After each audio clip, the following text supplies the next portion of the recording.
Hey everybody, this is Anthony from A.W.O Comics, and I got Willie Moe here, and it's time for our weekly top 10. And this week, I've been kind of excited, Willie Moe, because we're doing an era that I'm familiar with, and that's our top 10 Bronze Age comics that are our favorites.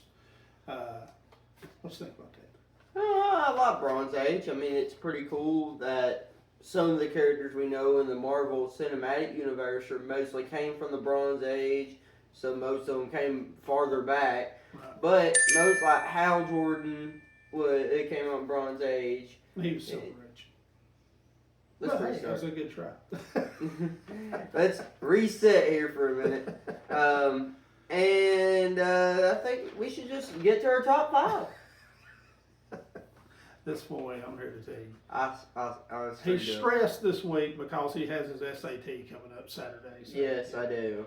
He may not be at his top game tonight, so but he has been studying hard for it, so I'm proud of him. But hey, if we don't do good this Saturday, we can take it again. So just don't. Yeah, I know that. I hope I do good on it. All right, guys. One more thing before we go to our intro. Don't forget comic giveaway this Saturday. So go to our video that we posted Sunday, our latest comic haul, and you get a chance to win one of these 3 books. You get a chance to get Wolverine, Spider-Man, Marvel Team Up. You get either that one or Superman, or as Owen likes to say, the mystery book. And this is the same mystery book we had last contest. We carried it over. It was not picked last time. They picked the Frankenstein book. Gets Lost in Comics won last giveaway. So we'll be right back. Make sure you comment on that video. Subscribe to our content if you like it, and we'll be right back right after this. Whoop!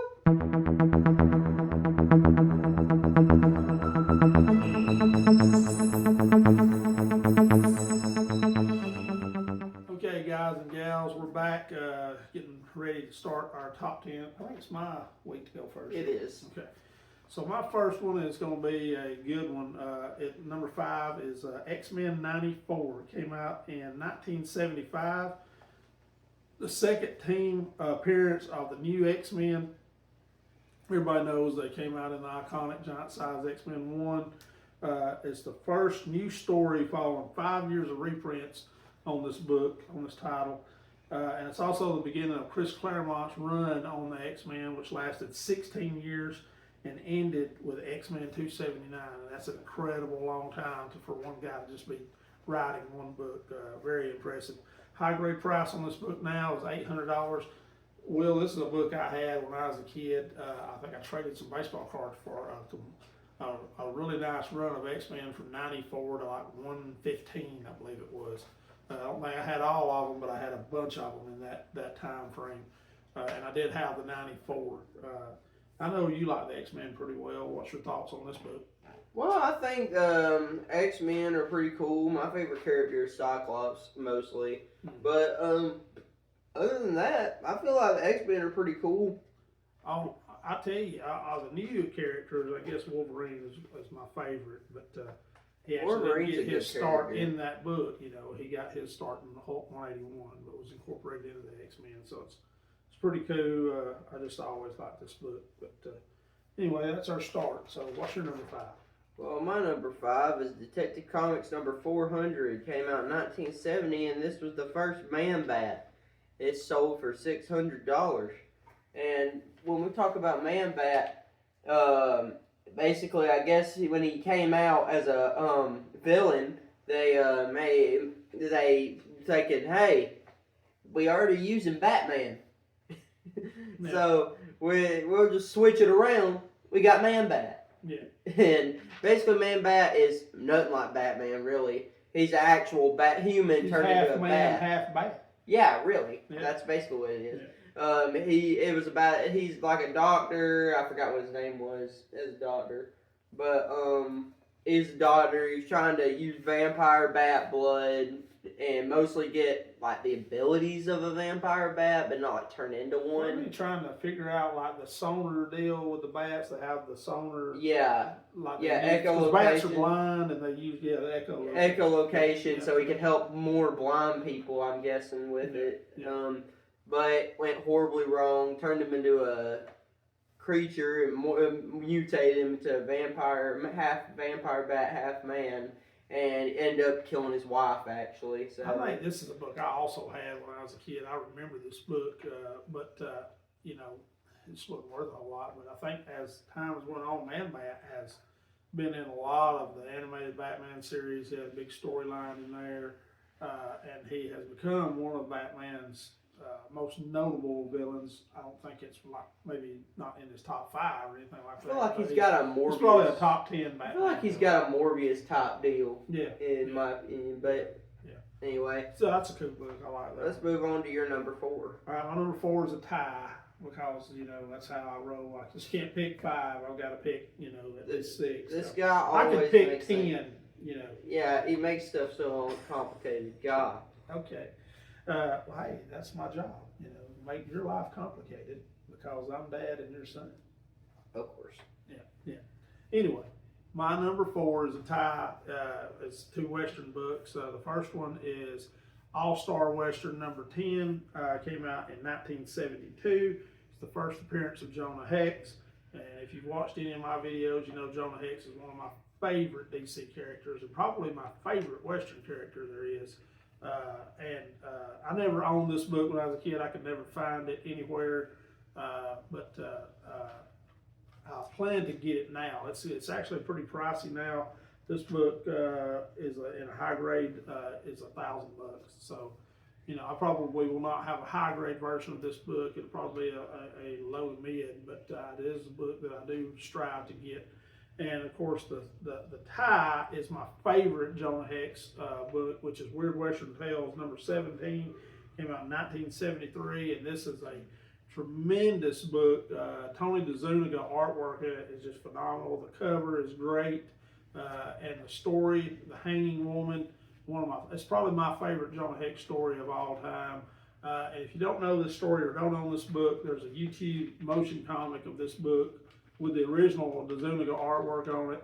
Check it out if you haven't seen it. I'll put a link in the description on that. But just a great book. Just one of my favorites, man. I'm here to tell you. And that book is not a very expensive book. The Weird Western Tales 17, I think you can buy in high grade for like $25-30. So. All right. Well, that's a good 2 number 4 pick. My number 4 is Forever People number 1. Came out in 1971. This was the first full appearance of Darkseid, and it's only $180 because if you remember, the first actual appearance or cameo appearance of Darkseid was the Jimmy Olsen comic, and that sells for $800 right now. Yeah. When we talk about Darkseid, he's a pretty boring character, honestly, in my opinion, but he's got cool laser beam eyes, or heat vision, you could call it. They can change direction and stuff. You've seen him use them before, called Omni Beams. He's also got access to these boom tubes that he uses all the time, which actually makes me laugh. That name always made me laugh. Yeah. A long time ago, because he would go, "I'm going into my boom tube." Yeah, it is kind of funny. Darkseid, to me, he's kind of like DC's version of Doctor Doom and Galactus combined. Yeah, he's like a powerful character, but some films he gets like nerfed pretty badly. It's almost like DC didn't have that real gigantor powerful villain, like the space type villain, like Marvel had Galactus and they had Doom, and later on what's the villain from Endgame? Thanos. Thanos, yes, I cannot think of Thanos, but DC never really had that space villain, so I feel like Kirby created him, specifically for that. I haven't researched that, but that's just my opinion on it. But Darkseid's a really good villain. has stood the test of time for DC now. And Good he's been in a villain. lot of animated. He's been in a lot of animated stuff. You know, a lot of animated movies for Superman, especially. He's mainly a Superman villain, right? Yeah, but mostly that's who he targets at least half the time when he goes to Earth. Right. But yeah, good villain. Well, he's crossed over like Doctor Doom on a lot of the DC characters as well through 50 plus years that he's been in existence. So. I remember that one time. Basically, Batman's just human, right? That sucker was taking on Darkseid like he was dadgum Superman. Yeah. he see, you don't even need powers to fight Darkseid. From what I remember, Batman was pretty good fight against Darkseid the one time he fought him. But let's move on to your number. What is it? Number three. Number 3 for me. This was an interesting one, but when I was a kid, I used to collect a lot of the Savage Sword of Conan comic mags. I was a big Conan guy. So my number 3 is Savage Tales number 1, which I never owned. Came out in 1971. It's got a high grade price of $850 now. But I remember wanting this book when I was a kid, not necessarily because it was the first appearance of Man-Thing, but just because I was a big Conan fan. And I love the cover on it where he's got the guy's head held up. And you know what's funny about the Savage Sword of Conan is it was actually put out for mature readers, and my parents never knew that, you know. So I used to buy these magazines at trade days and stuff. What, the cover not give it away? They just thought it was just, you know, like they just really didn't pay that much attention to it, you know. But there was so much violence in those Savage Sword of Conan books. It like upped the violence from the comics. But I thought it was really, really cool. Of course, one of the main keys that this book has now became is the first appearance of Man-Thing. And I did not know this, but it was also the first speak of Project Sulphur, which was a super soldier program that they were trying to do, and it actually transformed Ted Sallis into Man-Thing. And it was also known as Weapon 4, which I think there may have been a connection there to the Wolverine deal, which came later. I believe Man-Thing transformation came before Wolverine because he was Weapon X, was he not? Yeah. So, just an interesting, I just thought that was very interesting. I never knew that until I started looking this stuff up about this book. But anyway, it's a pretty neat book, and I think I'm going to try to get this book as well in my collection. My number 3 is Detective Comics number 411, and this came out in 1971, and this was the first A.W.O, and it's sold for $780. Talia is a pretty cool character, I guess you could say. It's surprising she came out before her father did, but when you talk about Talia, you think of Batman's wife or Batman's girlfriend love interest, yes. Yeah. And they have a child together. Yeah, Damian. You got Damian too. But I feel like Catwoman and Batman make a better pair. Yeah. But hey, that's my opinion. But that's pretty cool that they made that their son ended up being Robin. They end up, if you have watched Batman versus Robin, they end up having some issues. And they fight each other on occasion. But well, Talia, you know, she was also in the third Christian Bale Batman movie as well. She's been an integral part of the storyline now for a long time. She's featured in a lot of the animated movies. You know, she's a cool character, and she's also, her dad's the head of the League of Assassins, and she's also a formidable opponent for Batman just because she's like a ninja. She's a trained ninja as well, or assassin as you want to call it. She has the hard exterior of killing that Bruce Wayne does not have, and that's the biggest difference between him and most people. That's probably why they couldn't get along half the time, because Batman wouldn't do it half the time. But so what was the price on that book? I already said it. Okay, all right. But what was it? I didn't hear. $780. That's a pretty good. That's pretty. And it's kind of sad to see how Bruce and Damian argue with each other half the time because of Damian's League of Assassin blood gets in the way of his Batman blood, technically. But well, he was trained by Ra's al Ghul, so he's like a trained killer too. So trying to get that out of him, Bruce and him have quite a few headbutt wars, you know, together. But that's a cool book. So let's move on to my number 2, which is, and I've talked about this book before, Amazing Spider-Man 238. Came out in 1983. This was probably right toward the end of my comic collecting days. I was, 15 when this one came out, or 14 when this one came out. So I probably only collected maybe a couple more years, and then I stopped buying books. But this one is a really good book. First Hobgoblin, Roderick Kingsley, which we didn't find out it was Roderick Kingsley for probably about another 3 or 4 years. I didn't even know it was Roderick Kingsley until I was watching an animated Spider-Man later on. High grade price on this book is $300. So it's an affordable book, but you also, when you're looking at this book, I think you want to try to find a high grade newsstand version, and it also has tattoos in it as an insert that I believe if those are not in the book and you do send it off to CGC to get graded, that it will come back as incomplete. They do have to have the tattoos in it. And we have a nice copy of this book that's a newsstand that does have the tattoos. So, and we got it in, I think, one of the first comic collections we bought. So Yeah, we did. So that's pretty cool. All right, well, what's your number 2? Well, my number 2 is pretty funny because it's Batman number 232, and this came out in 1971. This was the first Ra's al Ghul. And this was $800, which is pretty dang expensive. Yeah.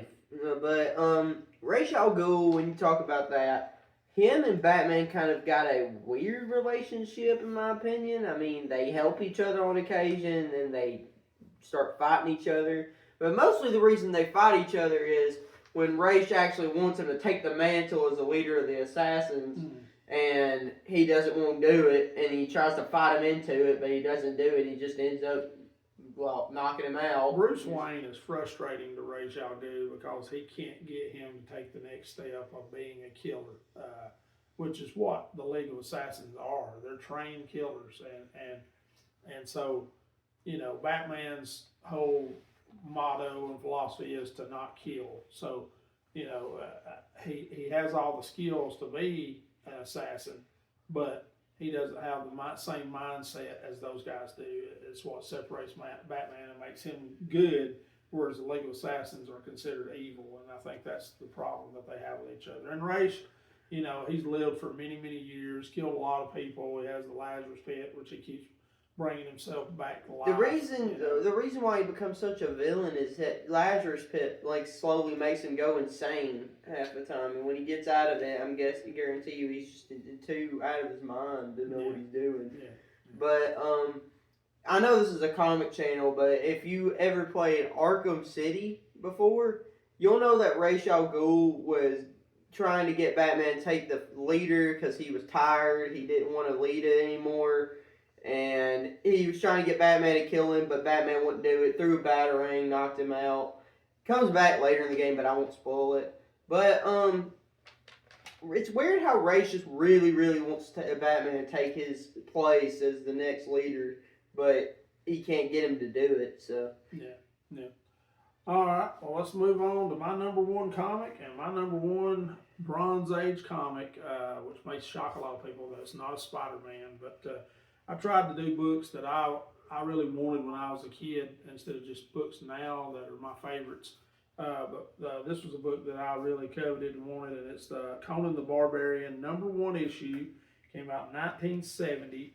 First appearance of Conan the Barbarian. It's the first cameo of King Cole. It's got a high grade price now of $1,000. It's a really pricey book now, and I mean, Conan was just one of my favorites. Me and my nephew collected all the Conan comic books we could find. We liked the sword fighting in it and the time era that it was put out, that it was basically about barbarians and traveling across the countryside and the things that he encountered, which had a lot of monsters and things from that time frame, dragons and stuff like that. So it was a really cool book to read growing up, and then of course the comic was turned into a movie in the late 70s that Arnold Schwarzenegger starred in, and I think he made 2 Conan movies with Conan and Conan the Destroyer, and then Red Sonja came off of that. And so, it's been a really good magazine that has stood the test of time.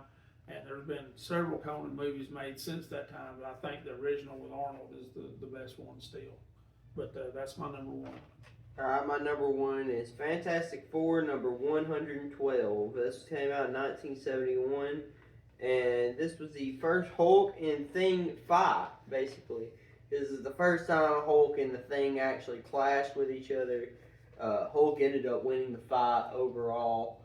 But this comic costs $400, which is pretty dang expensive, but it's not really that expensive at the same time. It's affordable.